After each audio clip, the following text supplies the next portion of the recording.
Bienvenue dans notre table ronde, effectivement, pour ces rencontres Michel Foucault 2023, table ronde intitulée « L'inattendu au cœur des rédactions, traitement éditorial et médiatique du fait divers ». Avec moi, donc, ce matin, pour débattre, deux journalistes rompus à la couverture de ce type d'actualité. Xavier Benoît, bonjour.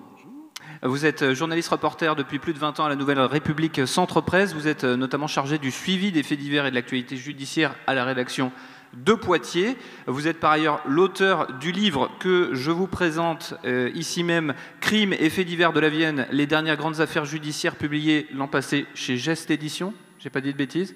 C'est bien ça. Thibaut Solano, bonjour.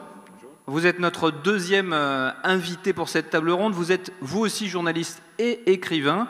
Vous avez d'abord travaillé pour le web, en presse locale, à l'Écho du Centre, à La Montagne, du côté de Clermont-Ferrand, avant de rejoindre Paris et l'hebdomadaire L'Express, où vous avez tenu pendant 2 ans la chronique judiciaire. Vous êtes depuis 2020 directeur adjoint de l'hebdomadaire Marianne et vous êtes l'auteur des Disparus et de La Voix rauque, 2 ouvrages publiés aux Arènes. Vous avez aussi écrit 2 fictions chez Robert Laffont, Les Noyés du Clin, c'est du local, et Les Dévorés. Merci d'avoir accepté tous les deux notre invitation.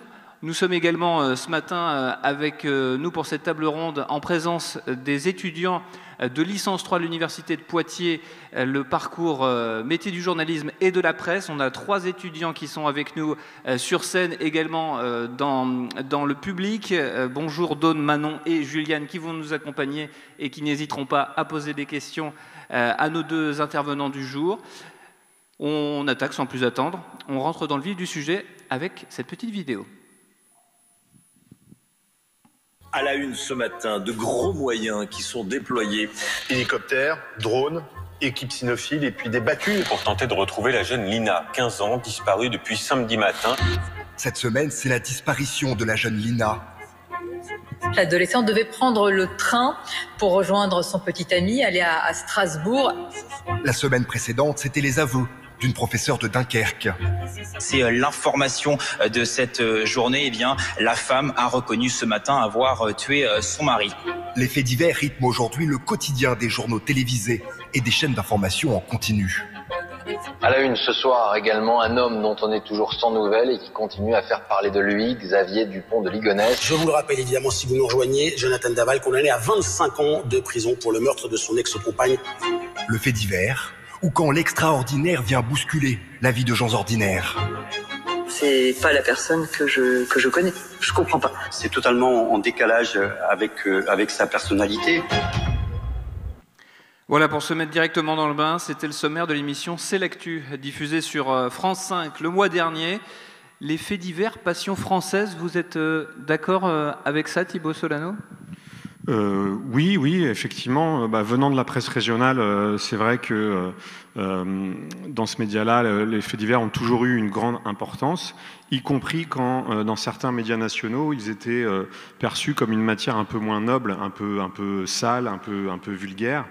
La caricature qu'on peut en faire, évidemment, c'est de dire que les faits divers, ça se résume aux nouveaux détectives. Mais j'ai noté ces dernières années peut-être un changement de perception, de mentalité. Il y a eu plusieurs choses. Les chaînes d'infos en continu ont effectivement accentué le traitement des faits divers, plutôt je dirais des affaires criminelles.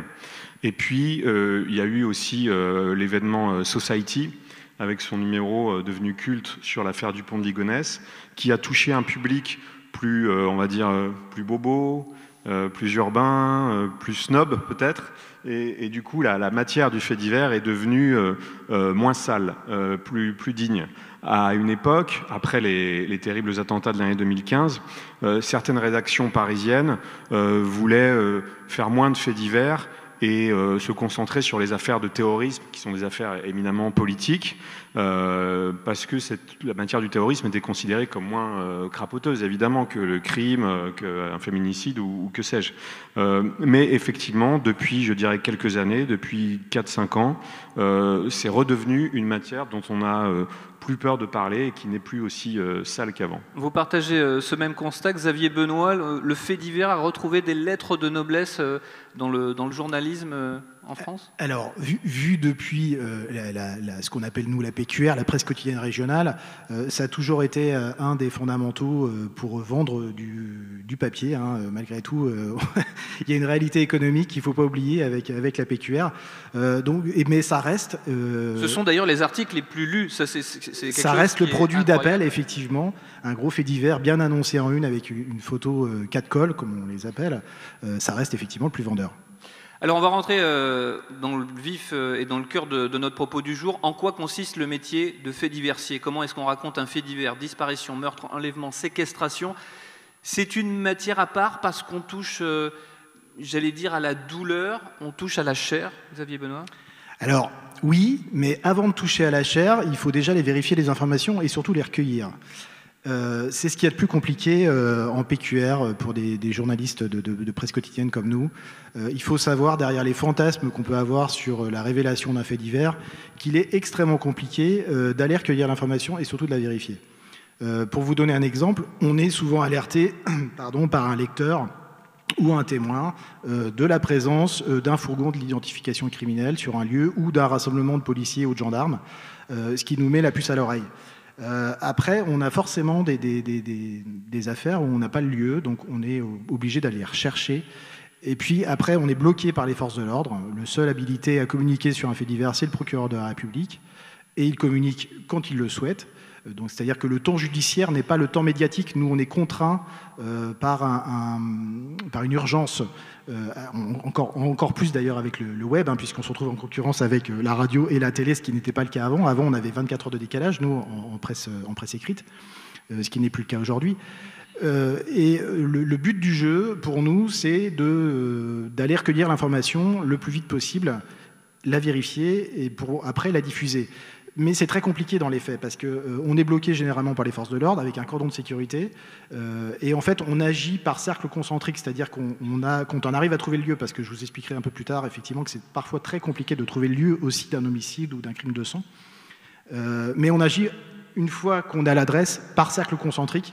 Donc si on n'arrive pas à accéder effectivement au lieu à proprement parler, on va voir le voisinage et puis on s'écarte, on va voir des commerces, on va voir des témoins, enfin voilà comment on... Les obstacles, effectivement, on reviendra sur la méthodologie, comment est-ce que vous travaillez au quotidien. Parfois d'ailleurs ça se rapproche relativement du travail d'enquêteur judiciaire. Thibaut Solano, les obstacles, alors vous êtes sur un format un temps un peu plus long que celui de la presse quotidienne. Malgré tout, j'imagine qu'effectivement ces obstacles, vous les rencontrez au quotidien. Oui, alors c'est vrai que la presse hebdomadaire est sur une temporalité un peu hybride, parce que à la fois, effectivement, normalement, temporalité hebdomadaire, comme son nom l'indique, mais comme on a aussi un site internet à alimenter, on est un peu aussi parfois un quotidien. Néanmoins, effectivement, la grande différence, c'est qu'on a un peu plus de temps pour faire du récit, c'est-à-dire plutôt que de courir après le scoop, l'info exclusive où on ne sera jamais avantagé par la nature du média dans lequel on travaille, on va essayer de dévoiler plus de choses par le récit, raconter des histoires, les histoires qui sont derrière les affaires criminelles, les histoires des accusés, les histoires des victimes, le travail d'enquêteur. Donc on a des sources qui vont être un petit peu différentes, on va être moins en relation avec la police ou la gendarmerie, on va être plus en relation avec les avocats, parfois les procureurs, et d'un autre côté, les obstacles qu'on a, c'est que pour aller chercher l'information, on ne se tourne pas spontanément vers nous. Si je prends les rédactions nationales, l'avocat qui veut parler, qui veut dévoiler des éléments du dossier, donc qui viole quand même le secret de l'instruction auquel il est soumis, il faut qu'il ait un intérêt à le faire. Donc il va avoir intérêt à dévoiler des choses, soit parce que ça va dans le sens de son client, pour dire « regardez, mon client est innocent, voilà ce que dit l'enquête aujourd'hui », ou alors il est côté victime et il trouve que l'enquête s'enlise et il dit « voilà les éléments accablants contre le suspect, il faudrait que le magistrat accélère la cadence ». Donc il a toujours intérêt à parler. Mais il va être davantage tenté de parler à un média comme Le Parisien, qui est davantage identifié faits divers, affaires criminelles, que comme Marianne, qui est plus identifiée sur les affaires politiques, par exemple. Donc on a ce genre d'obstacles. N'hésitez pas à parler bien près du micro pour qu'on entende bien tout ce que vous dites. Effectivement, ce type d'obstacle, c'est aussi le piège de ne pas se faire instrumentaliser par telle ou telle partie dans une procédure judiciaire. Je voudrais maintenant qu'on aborde les ingrédients. qui vont propulser à un moment donné un fait divers sur le devant de la scène. Est-ce que, comme une recette de cuisine, comme par magie, il y aurait des ingrédients nécessaires? Pourquoi telle histoire va prendre une ampleur médiatique nationale et telle autre rester dans l'ombre et l'anonymat? Peut-être Xavier Benoît pour un début de réponse et on complétera avec Thibaut Solano. Alors, par nature, quand on part, nous, sur un fait divers, on ne sait jamais ce qu'on va trouver. Alors, il se trouve qu'il y a des histoires qui sortent de l'ordinaire, et notamment les féminicides, particulièrement sanglants. J'ai en tête l'affaire d'Ojimi, une épouse, une maman de 2 enfants qui a été assassinée par son mari de 40 coups de couteau. Donc ça, effectivement, et en plus, il se trouve que l'accusé était employé de banque, et c'est une histoire, en fait, qui a profondément marqué les Poitevins lors du procès d'assises. D'ailleurs, la salle a été comble, et les policiers étaient obligés de faire du maintien de l'ordre devant la porte d'entrée de la cour d'assises, qui était assez incroyable. C'est la première fois que je voyais ça, moi. Donc, il y a ce type d'histoire qui touche particulièrement les gens, parce que finalement, il y a un rapport aussi à leur quotidien. Ensuite, on a des histoires comme celle, par exemple, du corps calciné retrouvé dans un bois à Béruges, qui, là, font appel à un imaginaire. C'est-à-dire qu'on ne sait pas ce qui s'est passé, on ne sait pas qui est cette personne. D'ailleurs, les enquêteurs ont mis beaucoup de temps à découvrir qui c'était, parce que le corps était méconnaissable, d'autant qu'il y avait eu un phénomène au-delà de la carbonisation, c'est comme ça qu'on dit, je crois, un phénomène de putréfaction, parce que le corps était resté longtemps à l'air, et là ça a été très très compliqué. C'est une affaire aussi qui a alerté les gens, enfin, en tout cas qui a intéressé beaucoup nos lecteurs. Voilà. Donc, mais il n'y a pas d'ingrédient, il n'y a pas une recette en fait magique. Il n'y a pas de recette magique, il y a un peu d'irrationnel sans doute, en tout cas c'est difficile à prévoir. Thibaut Solano, moi j'ai une question, est-ce que la photographie ne joue pas quand même un rôle important? J'ai en tête 2 affaires, une que vous avez traitée, qui est l'affaire Grégory, avec cette photographie qui a fait le tour des médias très peu de temps après la découverte du corps de l'enfant. Plus près de nous, l'affaire Kevin et Leslie, avec la photo qui a circulé très rapidement de ce jeune couple porté disparu, avant qu'on apprenne que finalement il n'ait été tué. La photo, quand même, j'ai l'impression, est un support qui véhicule beaucoup d'émotions et qui fait qu'on va rentrer dans ce fait divers, en tout cas au niveau de l'opinion publique. Oui, parce que la photo c'est l'incarnation des victimes qui ne sont plus seulement un prénom et une ville. Avec la photo, et plus le lecteur en sait sur la victime, plus il va avoir des facilités à s'identifier. Simplement, alors c'est vrai qu'il n'y a pas de règles.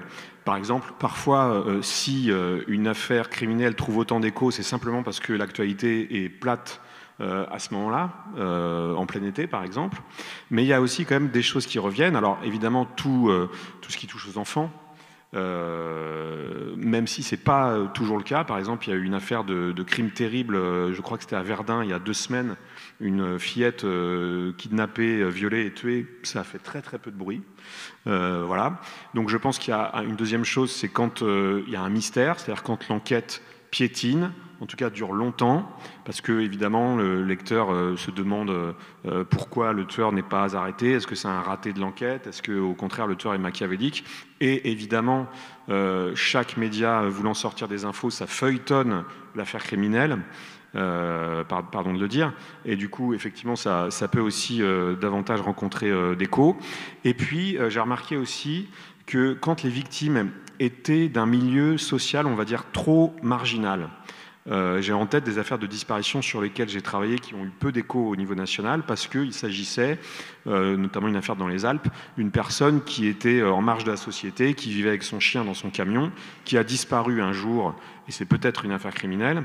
Eh bien, ça n'a pas eu beaucoup d'écho au niveau national parce que la plupart, le lecteur moyen, on va dire, au sens dans la moyenne, va moins s'identifier à quelqu'un qui est trop à la marge de la société. Et c'est ça aussi toute la cruauté pour les familles de victimes qui sont derrière, c'est qu'elles vont moins accrocher l'intérêt médiatique Et qui dit intérêt médiatique dit aussi pression sur l'appareil judiciaire pour que l'enquête ne soit pas abandonnée.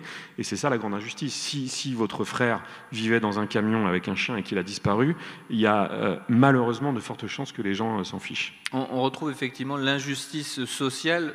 Elle se répercute aussi dans l'injustice du traitement médiatique, de l'intérêt en tout cas du grand public. Justement, c'est l'éternel débat. Qu'est-ce que le grand public vient chercher derrière ces faits divers, à la lecture de ces affaires sordides? Je ne sais pas lequel des deux veut répondre. Est-ce que c'est du voyeurisme malsain? Est-ce qu'on veut du croustillant? Ou est-ce que c'est de l'empathie? C'est se dire tout simplement ça aurait pu m'arriver? Je crois qu'il y a un mélange de tout ça. Il y a effectivement un petit peu de voyeurisme, mais on est surtout dans une matière. Finalement, on les appelle les faits divers, mais moi je les appellerais plutôt les faits extraordinaires, c'est-à-dire qu'on sort de l'ordinaire, on sort du quotidien, on sort de notre vie courante, de nos petits tracas, et on se dit il y a quelque chose qui arrive de beaucoup plus grave à côté.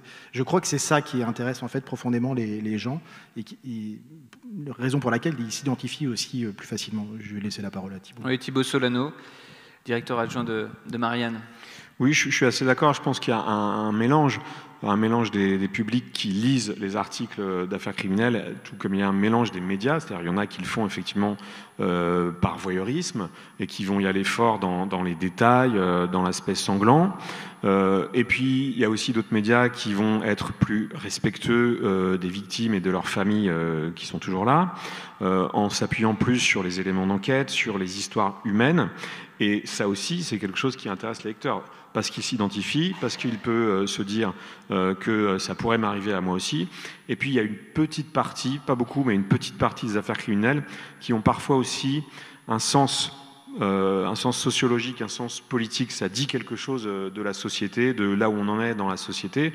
Si ce qu'on appelle les féminicides rencontrent plus d'écho aujourd'hui qu'hier, c'est aussi parce que ça a mis la lumière sur peut-être des problèmes de traitement judiciaire de ces affaires-là, sur le fait qu'il y a effectivement un nombre de cas par année qui est vertigineux et qu'on n'arrive pas à enrayer, même si là aussi ça retombe, puisque vous voyez, tous les collages qu'on a vus sur les murs qui rappelaient le nombre de féminicides un par un chaque année, même ça disparaît. Donc même quand les affaires sont un peu politiques ou traitées de façon politique, elles finissent aussi parfois par tomber dans l'oubli. On va rentrer dans un instant dans le détail de votre travail au quotidien. On va évoquer des affaires sur lesquelles vous avez travaillé sur la durée, sur la longueur, parce que c'est ça aussi, fait diversier. C'est pas seulement couvrir un jour une actualité, c'est aussi le suivi de cette actualité, 1 mois, 6 mois, 1 an, plusieurs années après. On va peut-être d'abord quand même juste se tourner vers nos étudiants du parcours presse métier du journalisme de l'Université de Poitiers. Manon, peut-être une question pour nos invités. Vous avez un micro juste à côté de vous. N'hésitez pas à parler bien près du micro. Question, alors je ne sais pas si ce sera pour Thibaut Solano ou Xavier Benoît. Dites-nous. Les deux. Ok, allez-y. Y a-t-il eu un engouement plus élevé ces dernières années pour les faits divers vis-à-vis de la société? Je ne sais pas si je suis très claire. Oui. Y a-t-il eu un engouement plus fort ces dernières années sur les faits divers de la part de la société? Alors ça rejoint un peu ce que je disais effectivement sur l'affaire Dupont de Ligonnès traitée par Society, avec un numéro qui a été vendu à un nombre d'exemplaires assez vertigineux, qui je pense a effectivement propulsé cette matière-là sur le devant de la scène et peut-être décomplexé une partie des médias à le pratiquer. Mais il y a eu aussi d'autres affaires. Je pense à l'affaire Nordal-Lelandais, l'affaire Jonathan Daval, plus près dans le temps l'affaire du Petit Émile, qui sont effectivement une succession d'affaires où les enquêtes se sont révélées plus compliquées que prévu, ont mis quelques mois à se résoudre quand elles ont été résolues, et tout ça avec effectivement, c'est même plus de l'émergence, mais c'est de la grande puissance des chaînes d'information en continu qui ont beaucoup, et aussi les réseaux sociaux, qui ont aussi beaucoup appuyé sur cet aspect feuilletonnant des affaires criminelles. C'est ce que j'allais dire, Xavier Benoît, je vais vous laisser compléter, mais le rôle des chaînes d'infos en continu, peut-être a joué une importance quand on voit qu'aujourd'hui, en fait, ce que vous racontiez tout à l'heure, Xavier Benoît, dès qu'on a maintenant un crime commis, une scène de crime, on a des caméramans, des émissions en direct qui se mettent en place. On l'a vu d'ailleurs en préambule dans le sommaire de cette émission, à travers les plateaux de télévision qui se mettent en branle et qui assurent quasiment un show en direct une couverture médiatique de ces faits divers. Oui, alors c'est ce que je voulais compléter au propos de Thibault. On a un effet loop, zoom aussi avec les chaînes d'infos en continu et les réseaux sociaux aujourd'hui qu'on n'avait pas avant. Ceci étant, pour répondre à la question, à chaque époque, on s'est posé la question.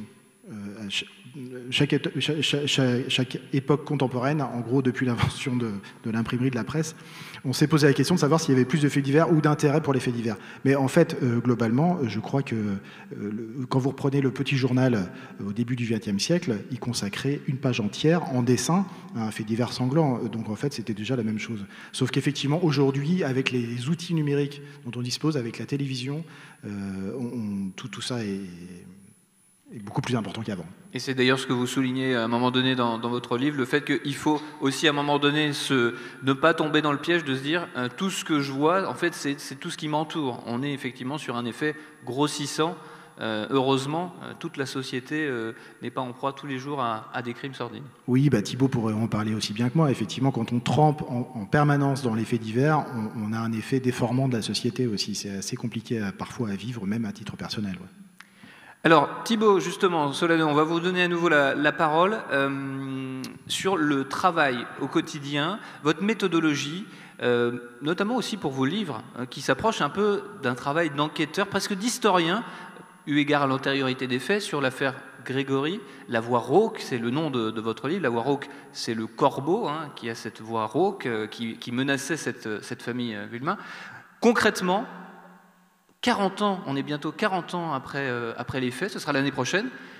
Vous faites presque un travail d'historien. Vous avez auditionné des dizaines et des dizaines de témoins. Alors, sur l'affaire Grégory, en fait, j'avais déjà sorti un livre 2 ans plus tôt sur les disparus de la gare de Perpignan, qui est une affaire de tueur en série qui est survenue dans les années 90. Et c'est ma maison d'édition, Les Arènes, qui m'a proposé de travailler sur l'affaire Grégory juste après. Et au début, je me suis dit, il n'y avait plus rien de neuf dans le dossier. Il y avait eu 17 livres déjà parus sur le sujet. Au moins, la concurrence était déjà passée, donc il n'y avait pas de grosse pression. Mais je me suis dit, mais pourquoi ? Et en fait, on s'est dit que beaucoup de gens, évidemment, connaissent le crime de cet enfant retrouvé dans une rivière, la Vologne, mais moins de gens connaissaient tout ce qui s'est passé avant, c'est-à-dire le fait que la famille de ce petit Grégory ait été harcelée par un corbeau, par téléphone, par courrier, pendant 4 ans. Et que ce corbeau avait déjà annoncé qu'il s'en prendrait à l'enfant, ce qu'il a fini par faire. Ce qui laisse penser que le corbeau est la même personne que l'assassin.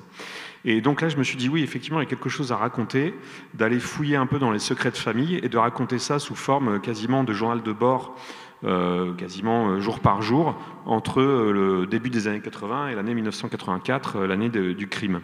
Et là, j'ai eu le temps, en fait, de me plonger dans le dossier, qui part de là, si on met à plat, et qui monte à peu près jusqu'au plafond.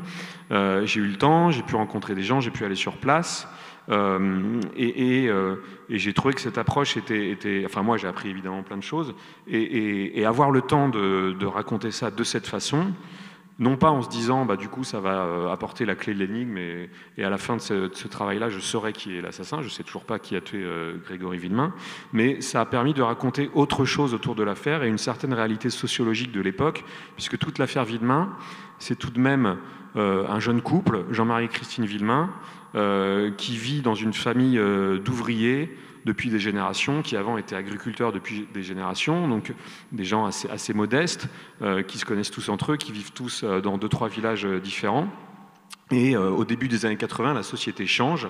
On se tourne un peu plus vers la société de consommation, même vers une certaine américanisation de la société. D'ailleurs, le prénom Grégory est un peu américain.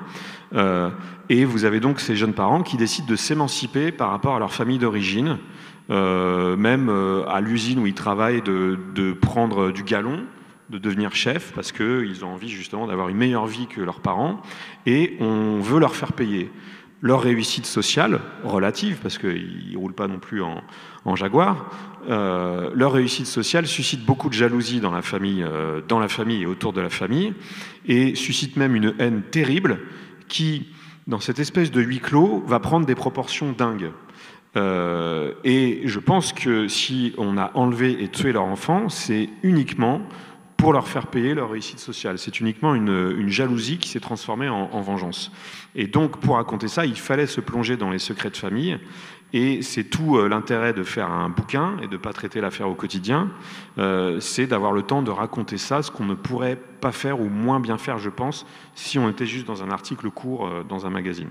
Question très concrète pour qu'on se rende bien compte sur vos 2 ouvrages, sur l'affaire des disparus de la gare de Perpignan et sur l'affaire Grégory. Vous y avez passé combien de temps? Vous avez recueilli le témoignage de combien de personnes? Alors, sur l'affaire des disparus de la gare de Perpignan, j'étais journaliste en presse régionale à Clermont-Ferrand, donc c'était pas du tout le secteur géographique, hein, vous voyez là, les 4 heures de route qui séparent les 2 villes, et en fait, je me suis laissé happer par cette affaire que j'ai un peu découvert par hasard, et elle n'était pas résolue à l'époque. On était en 2012, j'avais 29 ans, et je me suis mis à travailler sur cette affaire sur mon temps libre, parce qu'évidemment, le journal pour lequel je travaillais n'était pas du tout intéressé, donc j'ai fait ça sur mes week-ends, sur mes soirées, sur mes jours de congé, sur mes vacances, et ça a duré de 2012 jusqu'à quasiment la sortie du livre 2016. Et donc, et surtout quand j'ai commencé, j'avais aucun contact à Paris, aucun contact dans les maisons d'édition, j'avais aucun contrat, donc je me lançais dans cette histoire-là sans savoir si ça allait fonctionner. Voilà, et je pense que si ça n'avait pas fonctionné, si je n'avais pas trouvé d'éditeur, j'aurais fait une dépression terrible. Et après, pour Grégory, c'était beaucoup plus simple, malgré l'ampleur de l'affaire, parce que j'avais déjà la maison d'édition, j'avais l'expérience du premier, et j'ai eu accès immédiatement, grâce à des sources, au dossier judiciaire. Donc autant sur Perpignan, j'ai dû rencontrer 150 personnes, autant sur Grégory, ça se compte plutôt autour d'une douzaine, on va dire, mais avec tout le dossier à consulter, quoi. Et ce qui est fascinant dans ces affaires, c'est de voir que, en fait, elles ne sont jamais totalement terminées. On va en parler dans un instant avec Xavier Benoît. Une des affaires qui vous tient vraiment à cœur, c'est l'affaire Tiphaine Véron. Mais pour terminer sur l'affaire Grégory, c'est ça qui est incroyable, c'est qu'on a l'impression qu'à chaque décennie, il y a de nouveaux rebondissements. On pense notamment au premier juge d'instruction de l'affaire qui aurait mis fin à ses jours en 2017.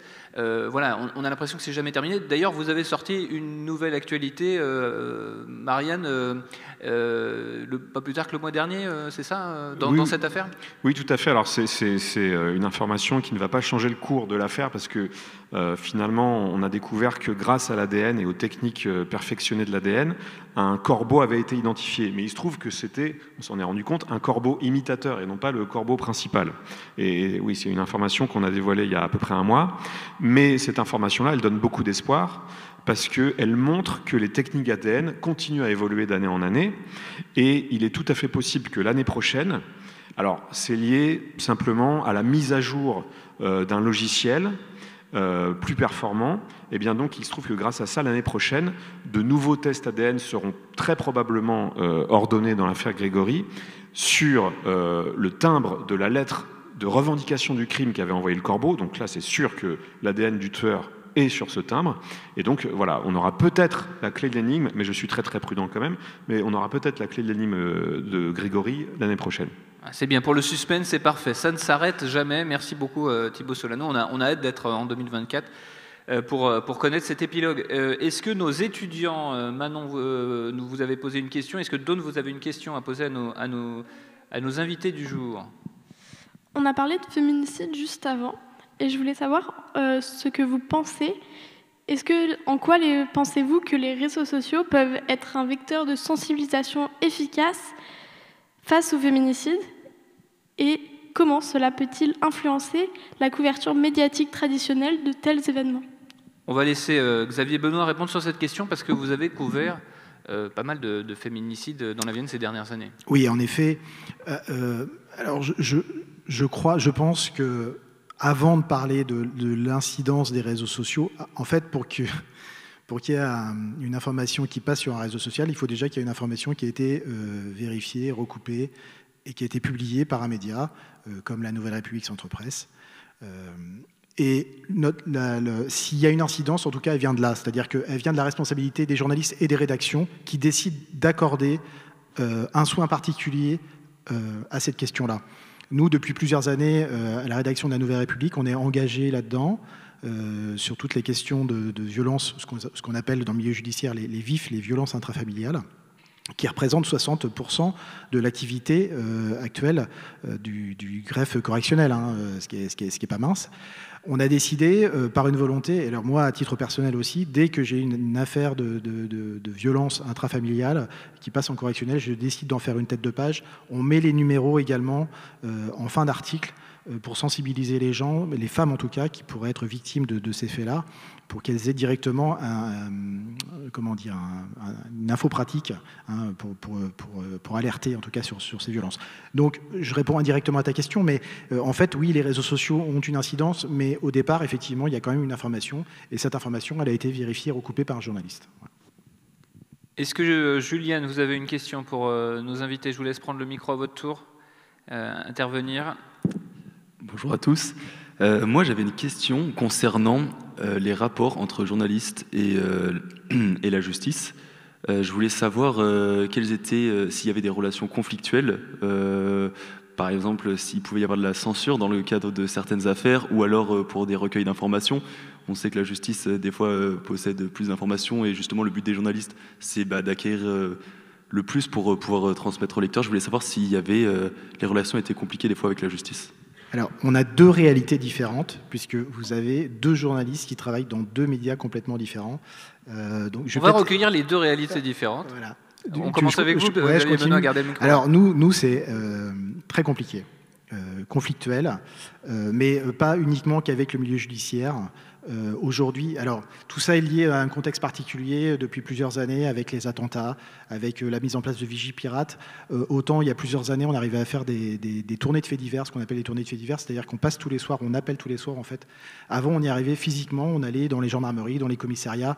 Il y a même une époque que moi j'ai pas connue, où même on pouvait rentrer derrière et lire certains PV. Ça, c'est arrivé. Mais c'est déjà plus le cas depuis très longtemps. Toutes les relations en fait, avec la presse se sont extrêmement tendues. Les forces de l'ordre se sont mis beaucoup aux réseaux sociaux, justement. C'est-à-dire ils veulent gérer leur communication, mais en fait, ils squeezent complètement l'information. Et l'information, ça reste l'information, c'est-à-dire que ça reste vérifié par un journaliste. Donc c'est très compliqué. Et alors, tout à l'heure, je le disais quasiment en préambule, mais le temps médiatique n'est pas le temps judiciaire. Nous, on est contraints par un bouclage, notamment en presse écrite. Pour nous, par exemple, le pire, c'est le fait divers de 19h ou 20h. Parce qu'en fonction du lieu où ça se produit, il y a le temps de parcours, et puis après, il faut aller essayer de vérifier l'information, puis après, de la recouper. Le problème, c'est que c'est pas parce qu'on a l'information qu'on arrive à la recouper directement avec le procureur de la République, et même si on arrive à le joindre, c'est pas pour autant qu'il souhaite communiquer au moment où nous, on le décide. Pour compléter effectivement et délivrer un secret qui n'est pas un secret, parce qu'effectivement, pour le coup, même nous à la radio, à France Bleu, on est en proie aux mêmes difficultés. C'est vrai qu'aujourd'hui, chaque institution verrouille sa communication, et aujourd'hui, nous, quand on nous fait parvenir l'information d'un fait divers, on a besoin de confirmer ces informations auprès du parquet, notamment, et donc chaque institution, les pompiers, la police, le parquet, mettent aujourd'hui en place, notamment des groupes WhatsApp, c'est pas un secret, hein, pour communiquer avec les médias et délivrer les informations. Le problème, c'est qu'ils ne communiquent que les informations qu'ils souhaitent communiquer. Donc parfois, on peut le comprendre, comme Xavier l'évoquait, c'est le temps judiciaire, il y a le temps de l'enquête qu'il faut respecter. Parfois, ça vient aussi se heurter de plein fouet avec nous, les informations qu'on peut recueillir. Donc c'est toute la question, est-ce qu'on donne l'information ou pas quand on l'a recoupée? J'imagine que Thibaut Solano, vous avez les mêmes problèmes aussi à Marianne. Oui, tout à fait, parce que si on parle juste des sources officielles, il y a effectivement le procureur qui, même par la loi Guigou, si je ne me trompe pas, est habilité à parler à la presse. Mais évidemment, si vous appelez tel ou tel procureur, vous n'aurez pas du tout la même attitude. Certains vont être très bavards et vont même des fois, j'avoue, en dire beaucoup sur l'affaire, même des choses auxquelles on ne s'attendait pas. Et parfois, il ne nous prendra jamais au téléphone, alors qu'ils sont soumis aux mêmes règles, normalement. Et pourtant, chacun fait exactement ce qu'il veut. Alors, je ne vous parle pas des juges d'instruction qui, de toute façon, ne parlent très rarement aux journalistes parce qu'ils sont directement soumis au secret d'instruction et ils risquent quand même beaucoup en nous parlant. Et puis après, il y a les avocats, mais là, avec les avocats, c'est quand même... il y a rarement des vraies amitiés, c'est des histoires d'intérêt commun. C'est-à-dire, nous, on veut sortir de l'info, eux, ils veulent communiquer quand ils veulent communiquer. C'est d'ailleurs souvent le cas quand il y a violation du secret de l'instruction, ça ne vient pas du juge d'instruction, ça vient souvent de l'une des deux parties. Oui, tout à fait. Oui. Ça peut éventuellement venir des gendarmes ou des policiers, mais je pense que, nous, à Marianne, on est assez peu en contact avec eux. Ce sont vraiment plus ceux qui sont dans le quotidien, que ce soit en presse nationale ou en presse régionale, qui sont au contact des policiers. Je ne sais pas d'ailleurs si ça se fait encore, de tailler le bout de gras ou d'aller au resto avec un flic, ou si même ça, c'est verrouillé maintenant. C'est compliqué, effectivement. Non, on n'a plus du tout de contact. En fait, le grand public s'imagine pas dans quelles conditions on travaille pour recueillir des faits divers. Vraiment, en tout cas en presse écrite, en PQR, c'est très compliqué. C'est-à-dire, c'est toujours une victoire quand on arrive à sortir une affaire. Et pourtant, généralement, cette petite affaire au départ locale, devient une grande affaire. L'affaire Grégory, c'est vraiment ça. C'est-à-dire qu'au départ, effectivement, ça a été sorti par un journaliste de PQR. Et ça montre aussi, ça met en valeur votre ténacité. Cette bascule, je pense qu'elle a aussi accéléré, vous parliez du terrorisme, Xavier Benoît, je pense qu'il y a eu une accélération avec la crise sanitaire, le télétravail, le fait qu'on a, à un moment donné, peut-être distendu ces relations, mais elle avait été amorcée déjà au préalable, et c'est vrai qu'aujourd'hui, c'est très compliqué pour avoir un interlocuteur en face de soi, tout simplement. Souvent, ce sont des échanges, soit par mail, soit par réseaux sociaux contrôlés, type WhatsApp, où en fait on verrouille beaucoup la communication. Il n'y a plus de spontanéité. C'est un peu paradoxal, c'est-à-dire que les faits divers sont censés traiter d'affaires humaines, profondément humaines, et le traitement autour de ça était complètement déshumanisé. Et effectivement, on n'a plus de contact direct physique, en tout cas avec les gens, avec les enquêteurs, et c'est un gros manque, c'est compliqué. On va s'ouvrir au public et aux questions au public. Si on peut commencer à faire circuler le micro. Je ne sais pas si parmi les personnes qui sont présentes à l'auditorium du TAP aujourd'hui, certains ou certaines ont des questions. N'hésitez pas, vous pouvez lever la main. Voilà, je vois qu'au premier rang, ça souhaite réagir. Valentin, allez-y. Alors, on ne vous entend pas. On va juste laisser la régie faire le petit réglage. Normalement, c'est bon. Allez-y, Valentin. Bonjour à vous, j'avais une question sur les défis éthiques que sont amenés à traiter les journalistes, notamment sur la couverture médiatique dans vos médias respectifs, notamment sur ceux impliquant une violence extrême. Donc la question de l'éthique, c'est ça, journalistique, je traduis parce qu'on a un petit retour, donc on vous entendait de manière un petit peu sourde, mais donc la question de l'éthique, lequel des deux veut répondre quand on a effectivement quelque chose d'ultra-violent, jusqu'où on va et jusqu'où on se censure entre guillemets en disant ça je ne vais pas le montrer à mes lecteurs, ça n'est pas nécessaire. Débat qui dépasse d'ailleurs largement le fait divers. On l'a eu tout récemment, ce débat concernant les attaques au Proche-Orient. Je vais commencer à la Nouvelle République Centre Presse. On reste un journal de proximité, c'est-à-dire que les lecteurs sont aussi parfois les voisins d'un fait divers, d'un homicide, d'un crime de sang. Donc on prend énormément de précautions dans la manière dont on relate les faits. Généralement, sur tous les détails sordides, on s'en tient uniquement à ce que le procureur a bien voulu confirmer. Voilà. Même si nous, par ailleurs, grâce au travail d'enquête qu'on peut mener, on peut avoir d'autres détails bien plus sordides, bien plus intimes. Je pense à intime, mais je pense aussi effectivement aux affaires qui peuvent mêler de la violence et du sexe. Il y a des fois, effectivement, où il y a certaines affaires qu'on a sorties où on a beaucoup d'éléments qu'on n'a pas publiés par respect à la fois pour les victimes, le prévenu, et puis aussi nos lecteurs. Avec l'éternel débat aussi, faut-il donner les noms, prénoms ? Souvent, le nom de famille n'est pas donné, mais parfois le prénom est donné. ce sont des questions qui agitent les journalistes. Oui, je ne sais pas si vous avez une charte, vous, sur les noms. En général, nous, on ne dégaine pas en premier, quoi. On attend que les autres se mouillent et on y va après, mais on attend quand même la mise en examen en général. Alors, à la Nouvelle République, et c'est assez récent d'ailleurs, hein, on s'est doté d'une charte de déontologie pour le traitement des faits divers. Alors, sur les noms, c'est assez compliqué. Maintenant, en tout cas, pour toutes les affaires, le tout venant judiciaire, tout correctionnel, on met les noms, l'identité complète en tout cas, pour les personnes qui prennent uniquement 2 ans de prison ferme, généralement avec mandat de dépôt, c'est-à-dire qui sont envoyés en prison. Pour tout ce qui concerne les homicides, c'est compliqué. On est obligé, généralement, en fait, on attend le procès d'assises. Voilà. On va peut-être continuer les questions dans le public. J'ai vu qu'une main se levait sur la gauche. Le temps que ça arrive, que le micro parvienne jusqu'à notre interlocuteur. Allez-y, monsieur, bonjour. Bonjour, Yves Pétard de l'UNAFAM de la Vienne, les proches de malades psychiques. Je voudrais d'abord interroger le cadre général de la table ronde, c'est-à-dire qu'on a réduit faits divers à crime d'un individu sur un autre individu. Or, il y a plein de faits divers qui ne sont pas de cet ordre-là et qui donnent lieu à relations dans la presse. Par exemple, pour ce qui nous intéresse, nous, au premier chef, il y a les suicides. Je ne sais pas si les étudiants sont formés aux questions des effets Werther et des méthodes Papageno, c'est-à-dire Werther, je m'identifie à la victime, et quand il y a victime, photo, mise en scène, etc., ça suscite des réalisations de suicide. Donc je ne sais pas si nos jeunes sont formés à ces notions-là. Et puis après, il y a tout le cadre de la réflexion qui a été amorcé par la question précédente, c'est l'éthique et quelle est l'utilité sociale d'un média. J'ai eu des entretiens avec Alain Defaille qui m'expliquait que la presse quotidienne, directeur de la Nouvelle République, n'avait pas pour mission de conduire des réflexions générales sociologiques, mais d'illustrer plutôt en proximité. Mais comment est-ce que quand on est un jeune journaliste, on a envie de s'investir là-dedans? Je pense par exemple aux bifurqueurs des grandes écoles qui ne veulent pas travailler chez Total. Est-ce qu'on a la même chose chez les jeunes journalistes? Comment tout ça est appréhendé dans la formation? Et puis après, il y a le traitement, les mots qu'on emploie.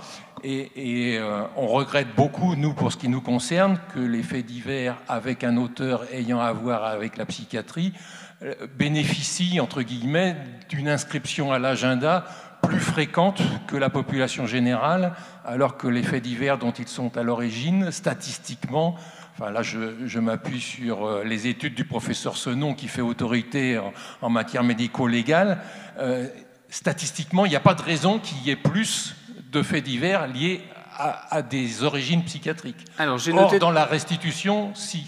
J'ai noté 3 questions en une, on va essayer de répondre... Et je vais terminer parce que... allez-y. On a une proposition, c'est dans le Conseil local de santé mentale de Poitiers, on évoque toutes ces questions autour de la stigmatisation, et on est à la recherche d'un lieu ou de moments de réflexion interne en psychiatrie, représentants associatifs, journalistes, éventuellement étudiants, pour parler de ces choses-là. Merci pour votre intervention. Alors on va démarrer sur le suicide. La première question que vous avez posée, c'est vrai que le suicide, c'est une vraie question d'éthique, là aussi.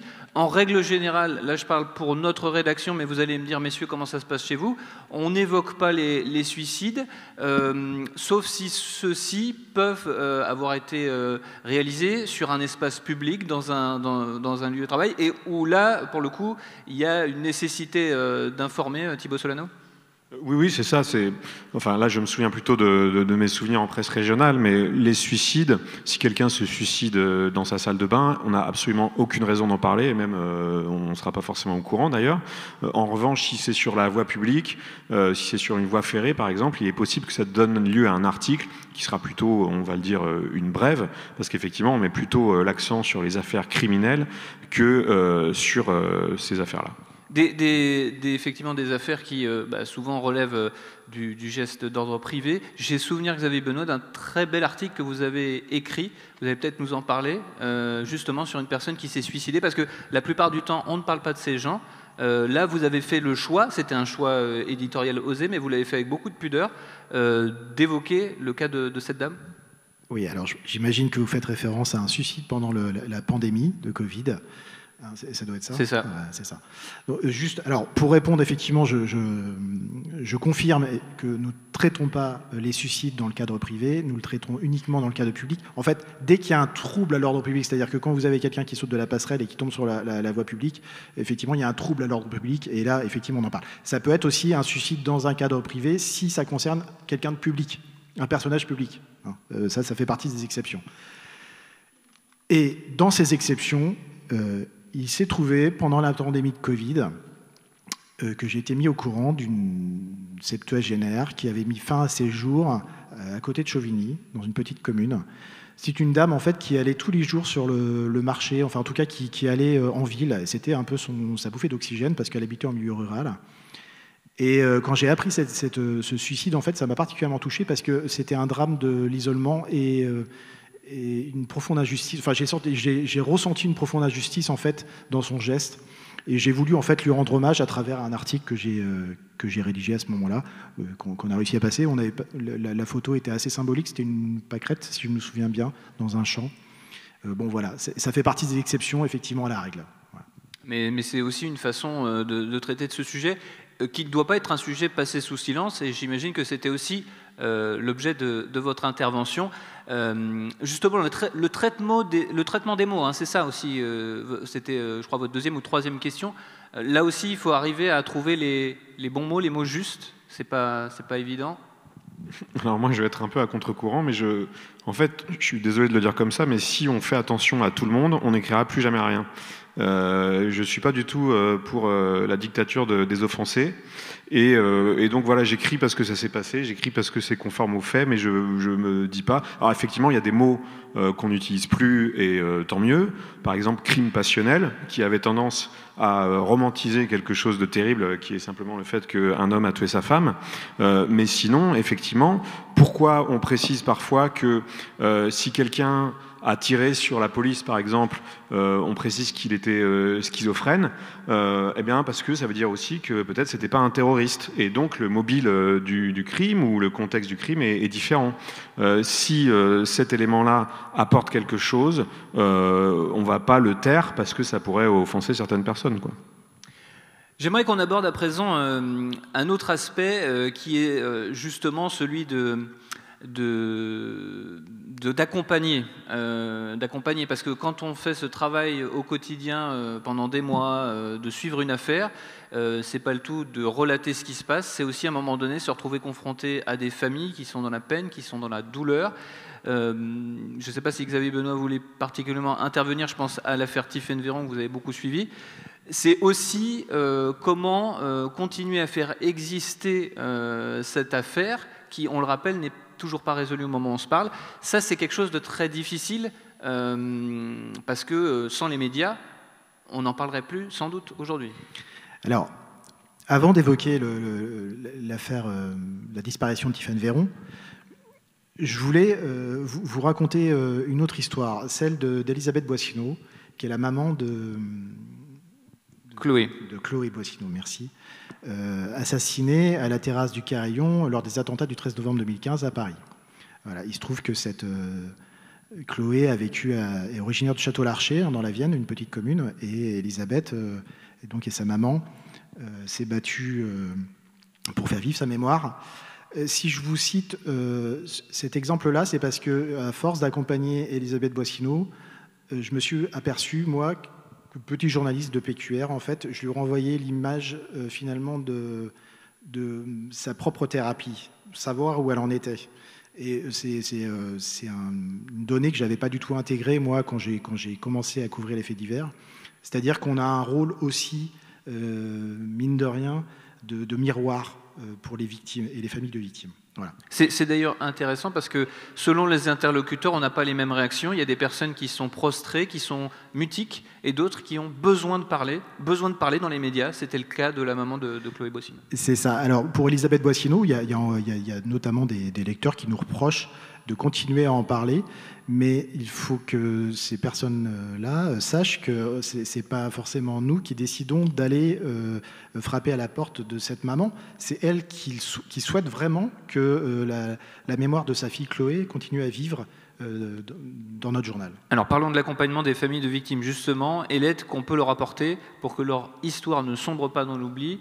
Parlez-nous de l'affaire Tiphaine Véron, quand même affaire assez incroyable qui aujourd'hui, on le rappelle, toujours 5 ans après les faits, n'est pas résolue. Alors Tiphaine Véron, donc auxiliaire de vie scolaire de l'école Alphonse Daudet à Poitiers, part au Japon, une grande amoureuse du Japon, part au Japon en juillet 2018.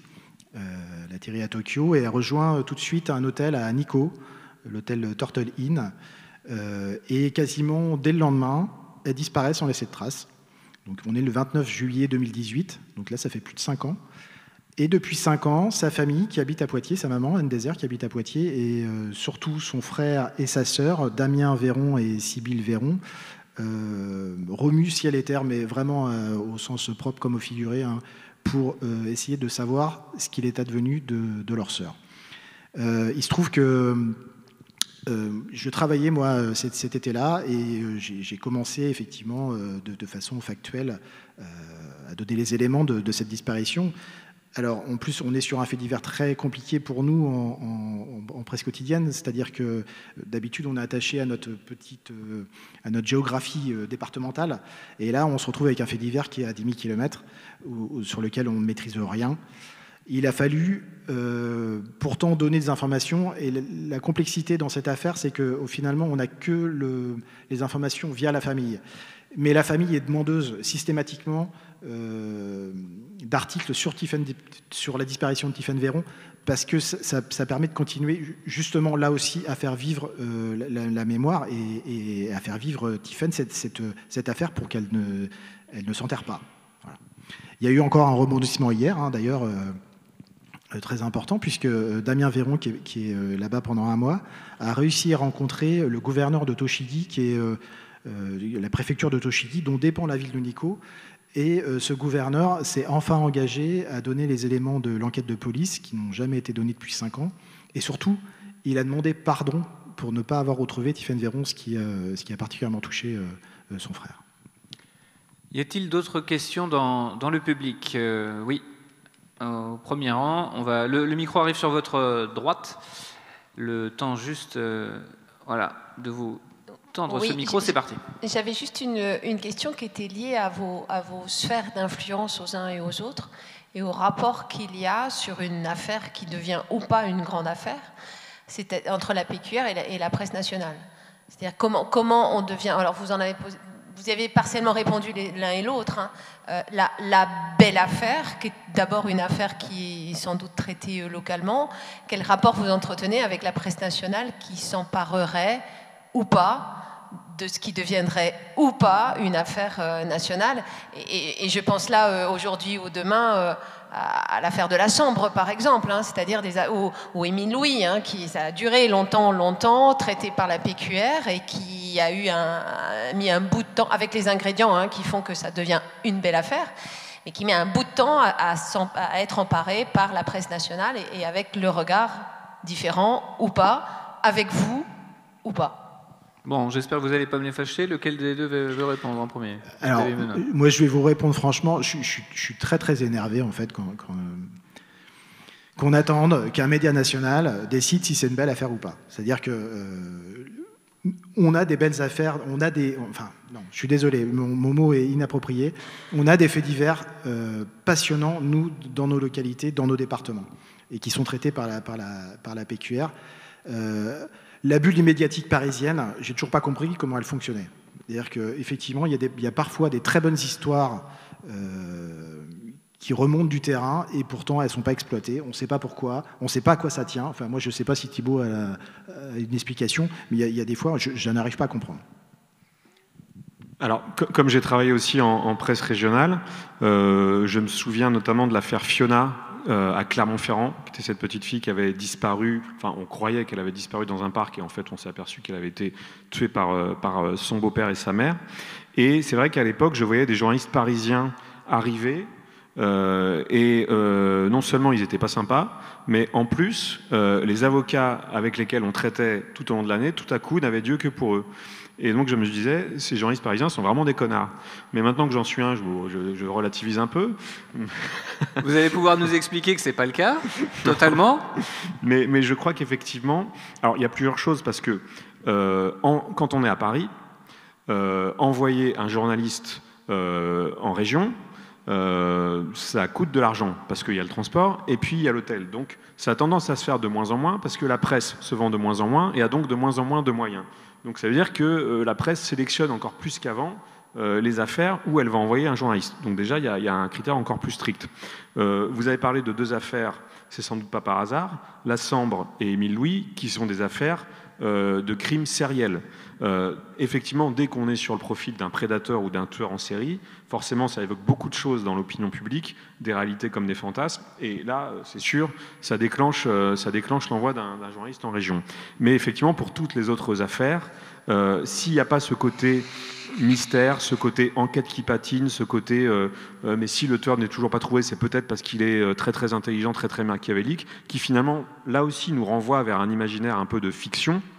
S'il n'y a pas ces éléments-là, effectivement, compte tenu de la baisse des moyens, une affaire, même si elle mériterait d'être connue de tous, a de fortes chances de passer à la trappe nationale, tout en restant heureusement couverte par la presse régionale.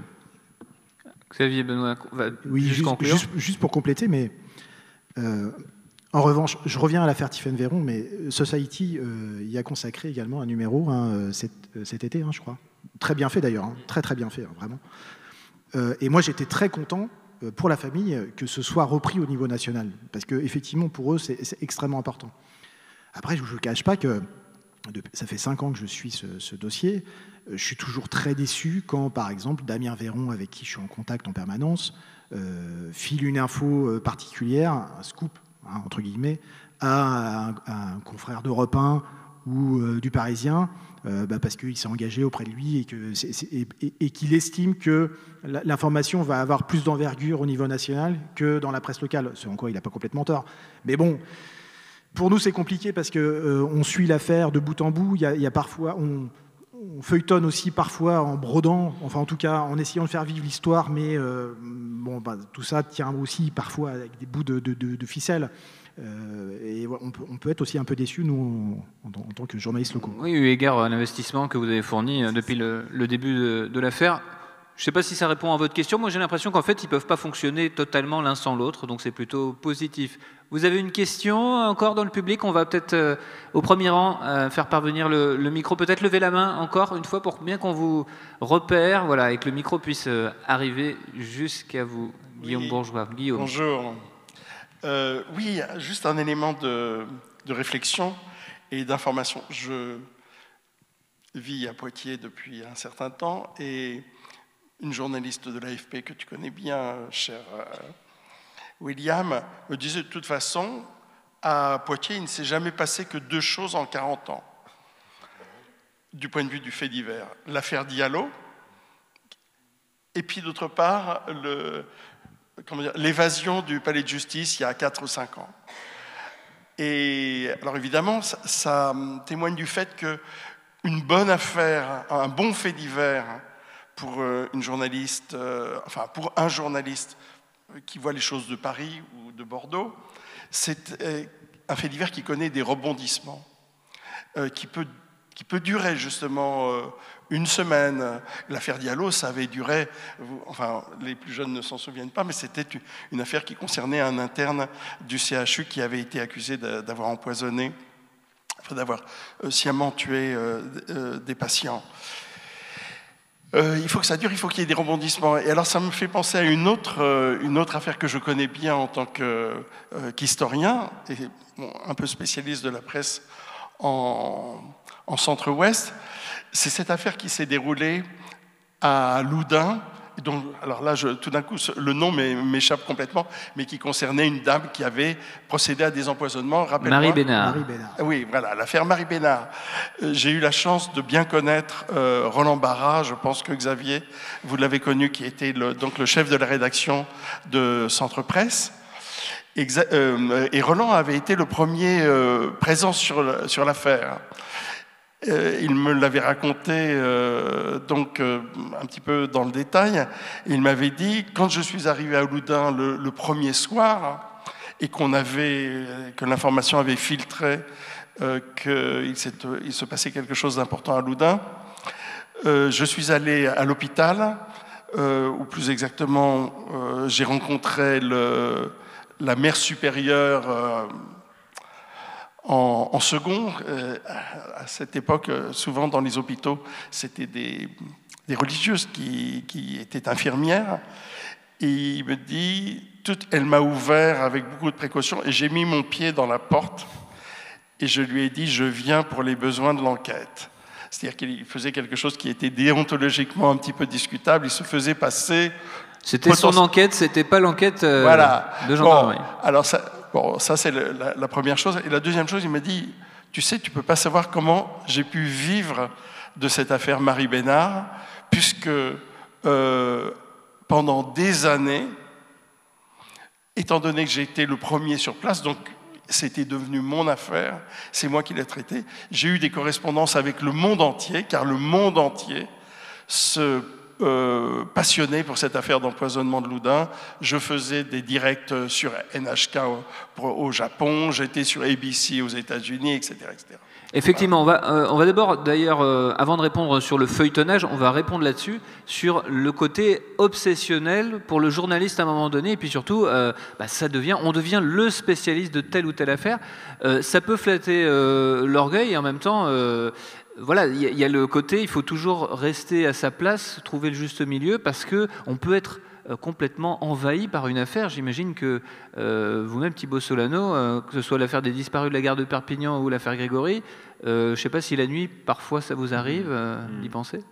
Alors, plus sur la première affaire, parce que Grégory, finalement, c'est pas venu de moi. Donc, je m'en suis emparé, mais je me la suis pas appropriée au même titre que... Enfin, approprié, le mot est fort, mais les disparus de la gare de Perpignan, c'est moi qui ai décidé d'aller tout seul là-dessus. Et ça, c'est votre enquête, on va dire. Voilà, vous êtes le premier journaliste à avoir réalisé un tel travail. Absolument. Et celle-ci, effectivement, je crois qu'on a sans doute tous une affaire dans sa vie dont on se remet jamais. Et celle-ci, effectivement, il m'arrive encore d'y repenser, de repenser à mes venues à Perpignan, là, sous le soleil catalan, un petit peu agressif quand même, et à tous les gens que j'ai pu rencontrer.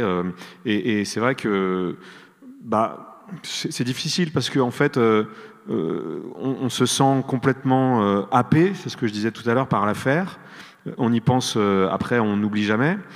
Et puis, quand on voit que d'autres journalistes s'y intéressent, surtout pour une affaire qu'on avait pris un peu parce qu'elle était tombée dans l'oubli, et quand on voit que d'autres journalistes reviennent dessus, on se sent un peu volé, alors qu'évidemment on n'est absolument pas propriétaire d'une affaire et que nous on est juste des journalistes, mais il y a quelque chose, un lien personnel qui se crée. Et d'ailleurs c'est assez, ça rejoint à d'autres questionnements sur le fait de faire attention à ce qu'on écrit, parce que dans l'affaire de Perpignan par exemple, je sais que la mère d'une des victimes m'en veut beaucoup. C'est-à-dire que un jour, pourtant c'était bien après la sortie du livre, elle a coupé les ponts avec moi, et j'ai pas compris pourquoi, je sais toujours pas pourquoi, j'imagine que quelqu'un lui a monté la tête sur un truc.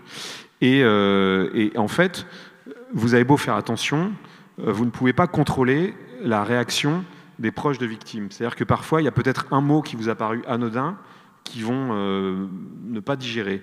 Et donc, c'est pour ça que finalement, il faut prendre du recul aussi par rapport à ça. C'est que même quand vous ne voulez pas faire de mal ou quand vous voulez être délicat vis-à-vis des familles de victimes, vous en ferez peut-être quand même du mal et sans en être conscient. On ne peut pas plaire à tout le monde, pour paraphraser une émission célèbre.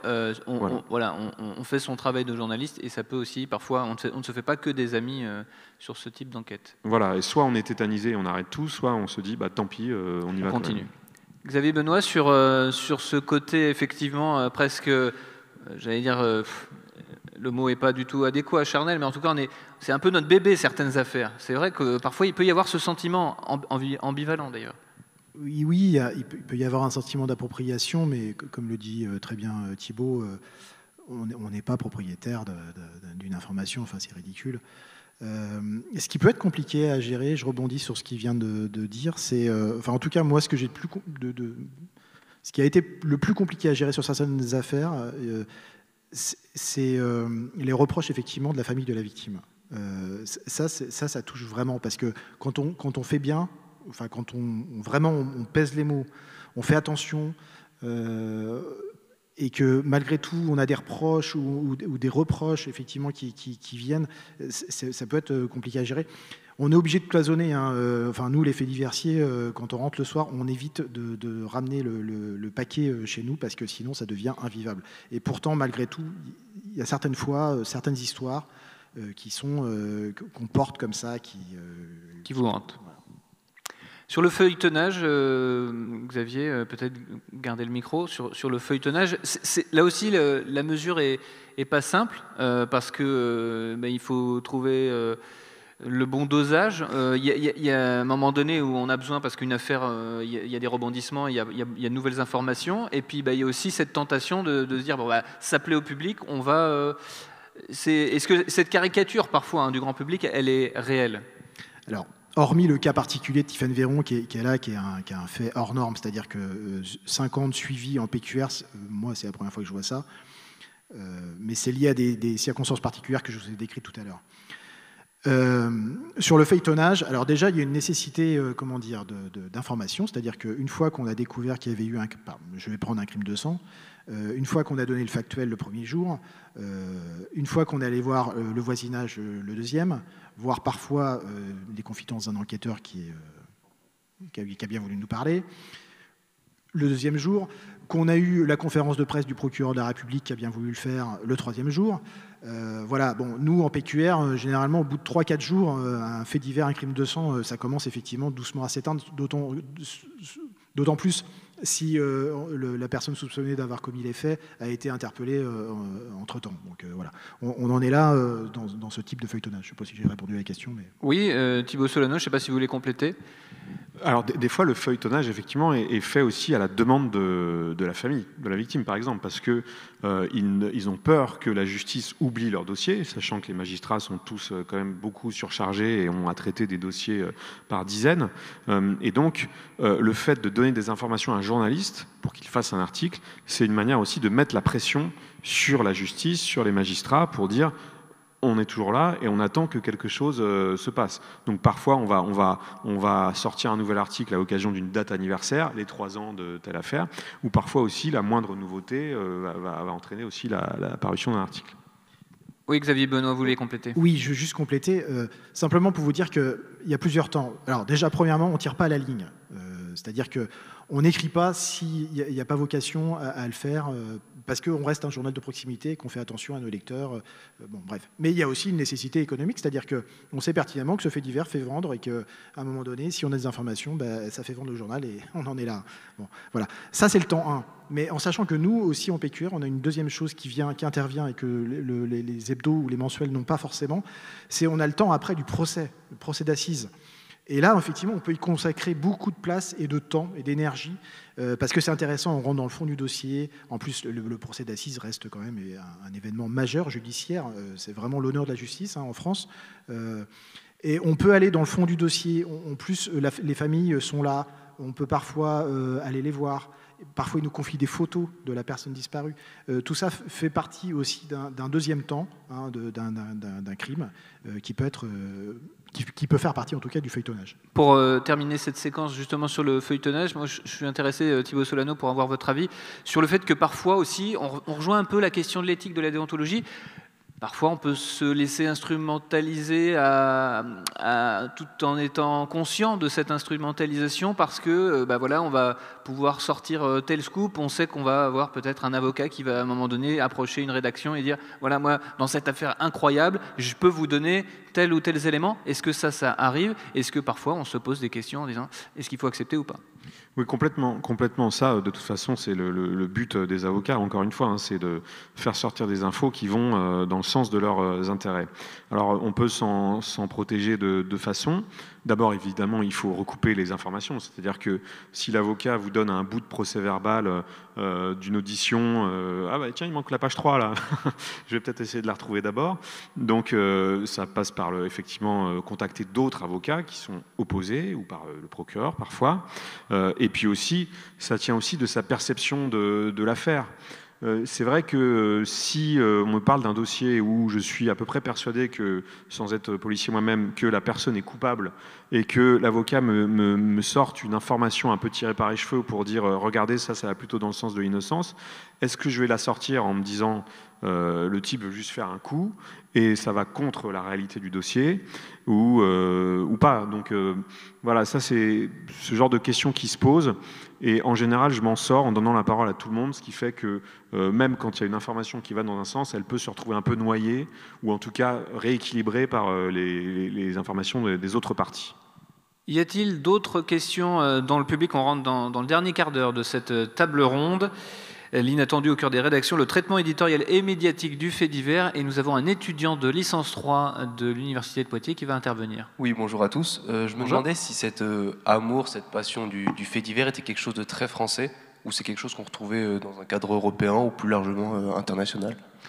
La passion du fait divers, on le disait en préambule, passion française ou passion universelle? Je crois que les États-Unis sont pas mal en la matière. La presse de beaucoup de grandes démocraties s'est construite en partie sur la diffusion de ces faits divers.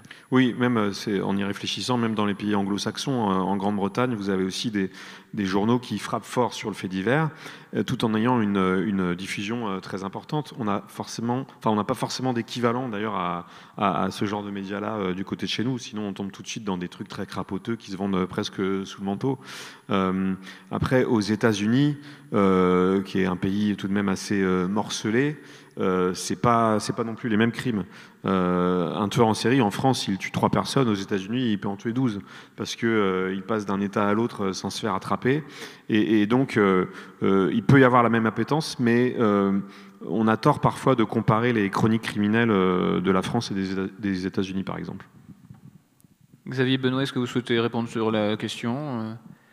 Non, mais je pense qu'il y a un intérêt. Il y a un intérêt en fait dans tous les pays où il y a une presse libre et indépendante et des journalistes qui assurent ce métier.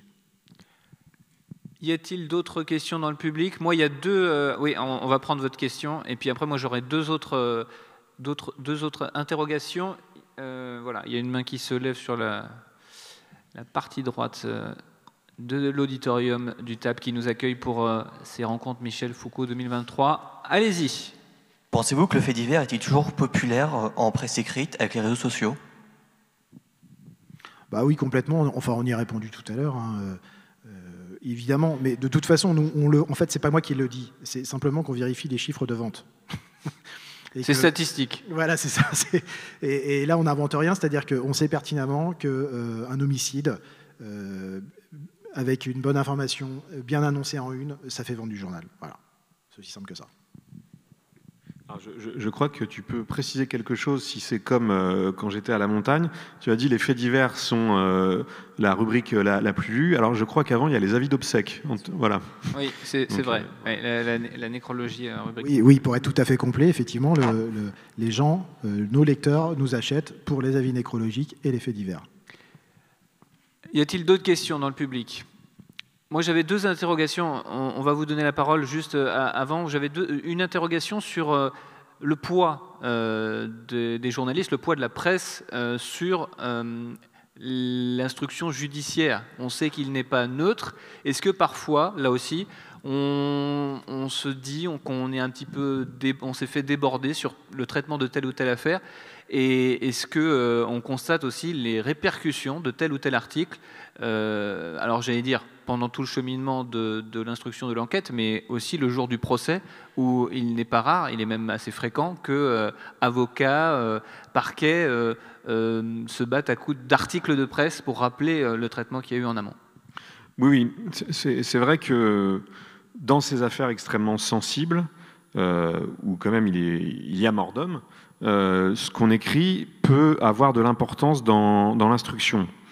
Alors bien sûr, il y a le cas où le journaliste va dégoter un témoignage qui peut faire basculer ou donner une autre direction à l'enquête.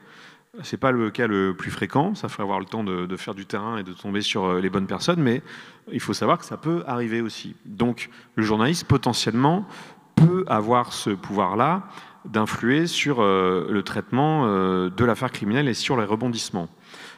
Mais dans la plupart des cas, ce n'est tout de même pas le journaliste qui résout l'affaire.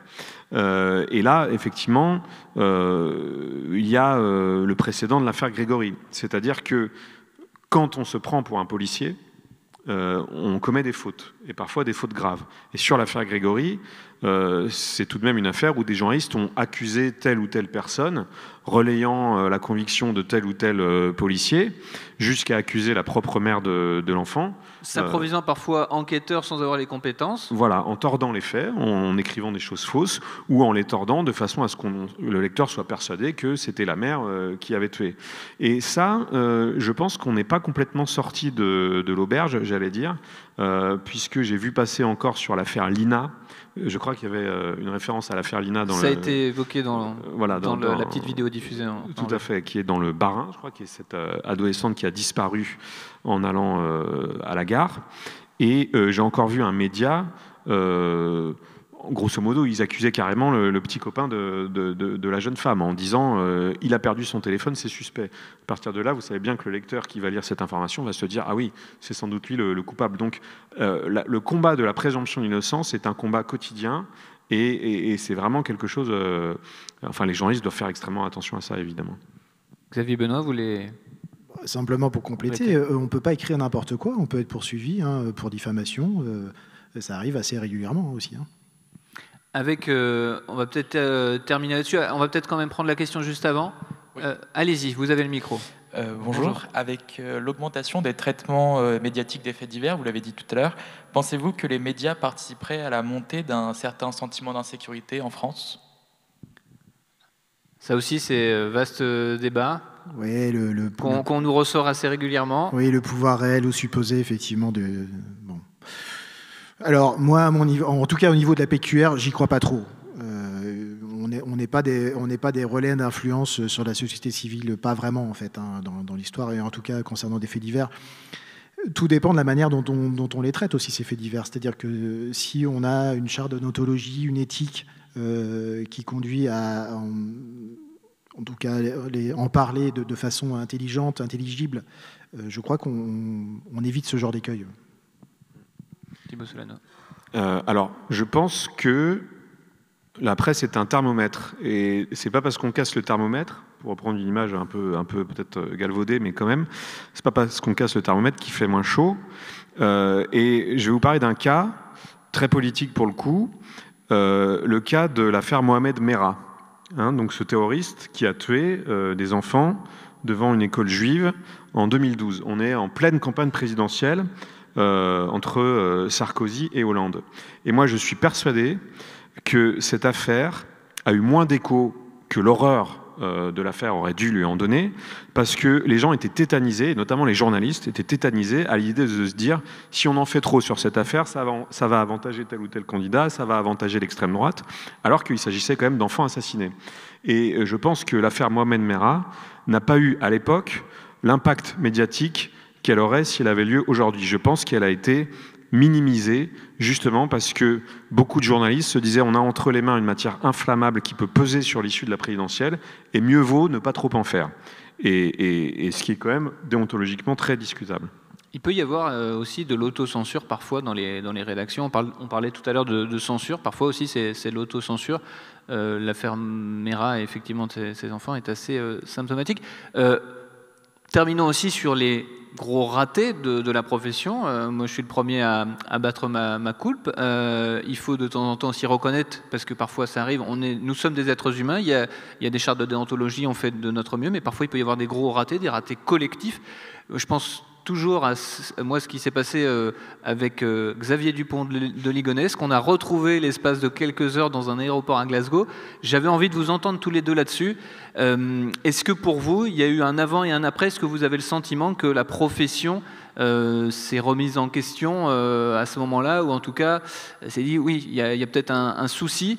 C'est très difficile parce qu'encore une fois, c'est la rapidité avec laquelle une information se propage. Ce sont des agences de presse qui ont relayé cette information et des médias qui ont pignon sur eux. On va les citer, notamment les médias Le Parisien aujourd'hui en France et l'AFP, qui en règle générale sont des médias très bien informés.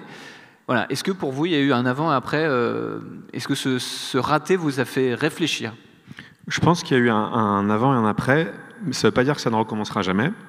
Mais la particularité, c'est que les journalistes ont été eux-mêmes trompés par des sources policières haut gradées qui eux-mêmes s'étaient trompés. C'est-à-dire, c'est pas tellement...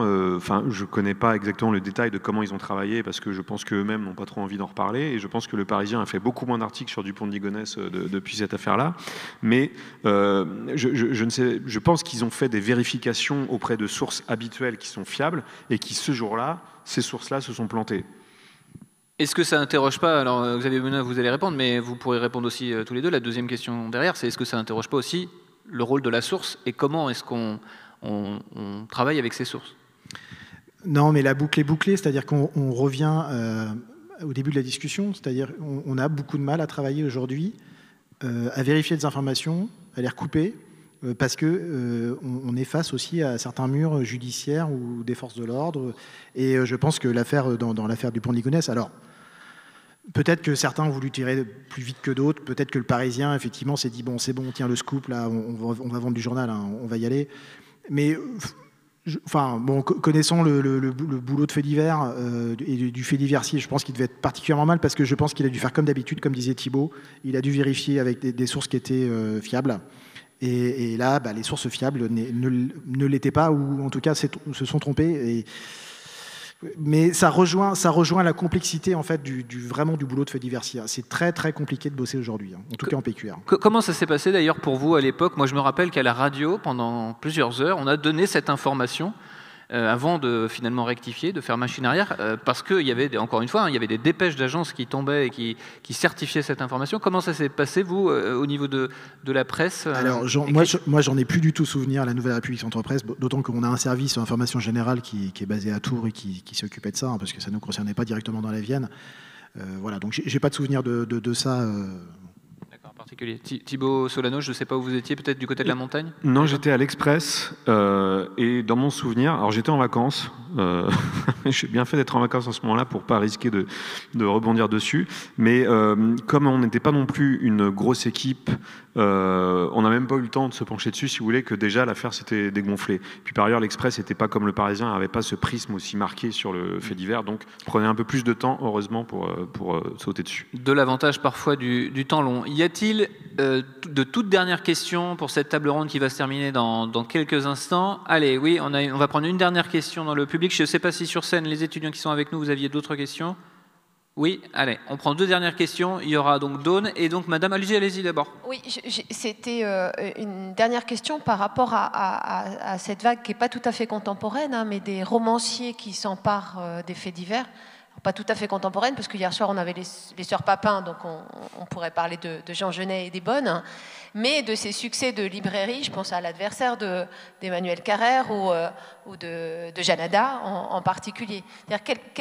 Quel positionnement vous avez sur les suites de ces faits divers? Quel regard vous portez sur ces romanciers, talentueux pour certains, ceux que j'ai cités, d'autres un peu moins, qui s'emparent du fait divers ou de faits divers? Je pense à Jablonka aussi sur l'affaire Laetitia. Et qui en font un autre objet qui n'est pas forcément littéraire, peut-être pas journalistique, mais en tous les cas qui continue à faire vivre ces histoires de faits divers.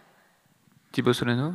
Alors vous avez cité deux livres très différents. L'Adversaire d'Emmanuel Carrère, pour moi c'est un sommet, c'est-à-dire c'est vraiment le bon côté de l'écrivain qui s'empare d'un fait divers, qui lui donne une force. Il transmet ce fait divers et il le fait d'une façon assez magnifique, je trouve. Donc je trouve ça positif. Après, il y a d'autres cas, notamment l'affaire Laetitia, où moi j'étais un peu moins fan du travail de l'auteur. Et je pourrais vous citer d'autres cas aussi où le romancier va prendre un fait divers, mais vraiment pour parler de lui-même, c'est-à-dire pour plaquer ses propres obsessions, ses propres névroses. Et là, je trouve que c'est un peu, ça devient un peu excessif. Après, vous avez le cas extrême je reviens sur l'affaire Grégory, avec Marguerite Duras qui part 3 minutes dans les Vosges et qui conclut que la mère de l'enfant est coupable, mais qui le tourne de manière romantique en disant sublime, forcément sublime. Donc ça, c'est tout ce qu'il faut exactement pas faire. Moi, j'ai pris le parti, j'ai écrit 2 romans après mes 2 livres journalistiques, j'ai pris le parti de faire vraiment des romans, des fictions, pour justement prendre plus de recul et plus de champ par rapport à la vraie histoire, parce qu'on peut toujours manipuler un fait divers pour lui faire dire ce qu'il ne dit pas, mais je trouve qu'au bout d'un moment, c'est un peu grossier. Xavier Benoît. Je crois que ce sont les faits diversiers les mieux placés pour écrire un roman sur les faits divers, en fait. J'ai en souvenir L'Inconnu de la Poste, de Florence Aubenas, qui est magnifique, franchement, qui est extrêmement bien écrit. Le gros avantage qu'il y a, d'ailleurs, qu'on écrive un roman ou qu'on sorte un livre sur les faits divers, c'est qu'on peut prendre du temps. Et alors, notamment, nous, les journalistes de PQR, qui bossons dans l'urgence en permanence, là, du coup, on prend un temps, on prend une distance vis-à-vis des faits en eux-mêmes, ce qui nous permet de nous concentrer un peu plus sur la plume. Et parfois, la frontière entre littérature et travail journalistique est très ténue. Je pense notamment à un travail d'André Gide, Souvenir de la cour d'assises, où là, on est vraiment quasiment dans un travail journalistique. Dawn, on va terminer avec votre question. Alors, comment vous, en tant que professionnel des médias, vous arrivez à concilier 2 impératifs qui sont l'importance de l'instantanéité et la nécessité de vérifier l'information? Allez-y, Xavier Benoît, vous avez gardé le micro, on y va. C'est une très bonne question. Alors d'autant plus en presse quotidienne régionale, où on est contraint à la fois pour des raisons de bouclage, c'est-à-dire le bouclage, c'est envoyer nos pages à l'imprimerie, et généralement, il faut envoyer ça avant 23h ou minuit. C'est pour ça tout à l'heure d'ailleurs que je vous disais que pour nous le pire c'est le fait divers de 19h ou 20h, parce que le temps qu'on se déplace, qu'on aille trouver où ça s'est passé, qu'on recueille au moins un minimum, un factuel, qu'on arrive à faire une photo de ce qui s'est passé, c'est extrêmement compliqué. Et pourtant il faut qu'on le fasse, parce qu'il y a une nécessité d'information vis-à-vis de nos lecteurs, et puis il y a aussi une nécessité vis-à-vis de la concurrence, parce qu'aujourd'hui on se retrouve aussi en concurrence vis-à-vis de médias audiovisuels. Et puis il y a une nécessité économique, c'est-à-dire qu'on sait pertinemment qu'un fait divers fait vendre et qu'il faut qu'on le sorte. Thibaut Solano. Alors moi je voudrais vraiment rendre hommage au travail des journalistes du quotidien, quotidiens régionaux, quotidiens nationaux, parce qu'effectivement ils sont soumis à une pression, la pression de rendre l'article dans les bons délais avec les informations vérifiées, pour concilier justement ce dont vous parliez. Et il faut avoir le cœur bien accroché pour supporter cette pression-là et passer la nuit entre le moment où le journal part à l'imprimeur et le moment où il sera lu le lendemain, et passer toute la nuit en se disant pourvu que j'ai pas écrit une connerie. Et ce stress qui devient du coup pour un fait diversier en presse régionale un stress quotidien, bravo. Non, mais c'est vrai que c'est très compliqué. Moi, je dis souvent que j'ai envie d'arrêter les faits divers parce que c'est un stress permanent, c'est un stress quotidien. Et juste, je voulais finir et donner un conseil à ceux aux jeunes qui souhaiteraient devenir journalistes, et notamment il y en a dans la salle. Dans les faits divers. Il y a un facteur chance. On dit souvent, il y a un vieil adage qui dit qu'un journaliste qui n'a pas de chance est une faute professionnelle. C'est vraiment le cas. Et je peux vous citer 2 exemples. La chance est liée aussi à la pugnacité qu'on peut mettre dans la découverte d'un fait. Je vous ai parlé tout à l'heure du corps carbonisé retrouvé dans la forêt de Béruges. La seule information que j'avais, c'est qu'il y avait un corps carbonisé dans la forêt de Béruges. Le problème, c'est que Béruges, c'est une des communes les plus étendues du département, où il n'y a que des bois partout, du bocage, des haies. Bref, j'ai passé plus de 2 heures à parcourir la campagne, à faire des chemins de terre. Et au bout de 2 heures, je suis tombé sur une randonneuse qui sortait d'un chemin de terre et je lui dis « Vous n'avez pas vu des gendarmes ?» Elle me dit « Si, ils sont au bout. » Voilà, c'était à 500 mètres, il a fallu que je prenne le chemin de terre. Et je suis tombé directement sur les hommes en blanc de l'identification criminelle, d'ailleurs, qui étaient tout surpris de voir découvrir une bagnole de la Nouvelle République Centre-Presse dans le chemin de terre, toute dégueulasse. Mais voilà, tout ça pour vous montrer qu'il faut cette part de chance. Deuxième exemple, et j'en termine là-dessus, crime de sang, assassinat au couteau, résidence Rivaux à Poitiers. Plus de 300 appartements. La seule information que j'ai, c'est l'adresse, mais de la place, en fait, autour de laquelle ça s'est passé. Et le but du jeu, à ce moment-là, et Thibaut pourra confirmer, c'est de trouver le scellé de la porte qui a été posée par l'officier de police judiciaire. Donc je me suis fait les 300 appartements, donc sur différents niveaux, voilà. Et puis je suis tombé sur enfin cette porte, et la chance que j'ai eue à ce moment-là, c'est de tomber sur le voisin qui a recueilli la vidéo de l'auteur et qui m'en a parlé. Donc on a passé un quart d'heure après. Alors j'ai pas pu voir la vidéo parce qu'il l'avait déjà confiée à l'OPJ, mais ça c'est voilà, c'est un coup de bol. Il a pu me raconter, et j'avais un témoignage de première main, quoi. OPJ, officier de police judiciaire, pour ceux qui ne sont pas dans le sérail. Merci beaucoup. Je ne sais pas si Thibaut vouliez intervenir, conclure, mais en tout cas, voilà. Merci beaucoup, messieurs, pour la richesse de vos interventions. Merci aussi au public pour la qualité des questions posées. C'est la fin de cette table ronde. L'inattendu au cœur des rédactions, traitement éditorial et médiatique du fait divers. Merci aux étudiants de licence 3 de l'Université de Poitiers qui étaient à nos côtés pour aussi enrichir ce débat. Les rencontres Michel Foucault continuent tout à l'heure à 14h avec la conférence de notre consoeur Patricia Touranchot, la fabrique du récit du fait divers. Soyez au rendez-vous. Bonne journée.